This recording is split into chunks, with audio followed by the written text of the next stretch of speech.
Welcome back. It's now time for Midday Sports.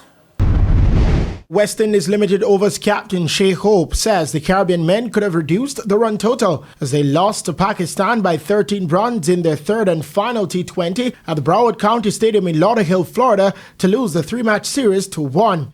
Pakistan first posted a competitive 189 for 4 after electing to bat first. They were led by player of the match Shahib Zada Farhan, who made 74, and Saeem Ayub 65. The pair shared in a 139 run opening wicket partnership. Jason Holder, Roston Chase and Shamar Joseph took a wicket each.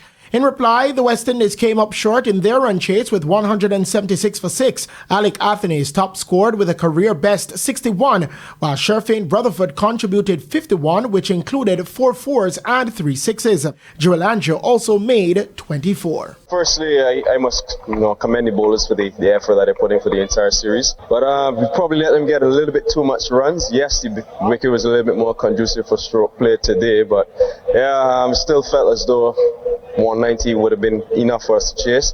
But if you want to be very critical, then maybe a couple runs in the bowling department. The next series for both teams will be a one-day international, which bowls off on Friday. Defending champions Fraser's Whip remain on track to retain their Jamaica Premier League title as they get set to take on Cavalier in the final after semi-final aggregate victories on the weekend. They progressed to the final after defeating Los Perfectos 2-1 in the second semi-final and 7-1 on aggregate. Head coach of Fraser's Whip, Courtney Dowdy, says they're happy to get into another final. I mean, it was a good game. We focused on heavy rotation today. Seeing that we had 1 foot in the finals. We brought on. We made 5 changes today, and I believe that the girls came out and they did well. In the first semi-final, Cavalier were held to a 0-0 draw by last year's beaten finalists Arnett Gardens, but progressed 4-0 on aggregate. Head coach of Cavalier, Everdeen Scarlett, says he's happy to move on to the final without conceding. I must give God thanks first. It was a great season. When we started, the objective was to get into the final. I think today we can celebrate that we are into the final. The final and the third place playoff will take place at Jamaica College at 7 p.m. and 4 p.m. respectively on Saturday. And finally, Jamaica ended the Kazova Under-17 Volleyball Championship without a win as the girls and boys teams lost in their third-place game at GC Foster College on Sunday.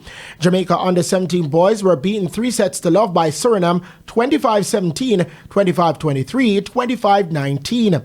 The girls suffered a similar 3-love defeat to Trinidad and Tobago 25-9, 25-7, 25-23. Suriname won the girls' title after a thrilling 3-2 sets win over Barbados. Suriname jumped to a 2-0 lead after winning the first 2 sets 29-27, 25-22. Barbados then bounced back to take the next 2 sets 25-18, 25-14 to force a decider, which Suriname won 15-9. And in the boys' equivalent, Barbados defeated Trinidad and Tobago 3-0, winning 25-19, 25-13, 25-14. I'm Christopher Scott, and that is your Midday Sports Report. Thank you, Christopher. And that's the Midday News Package. I'm Carrie Simpson. Join us at 7 for Primetime News. On behalf of the news, sports and production teams, good afternoon.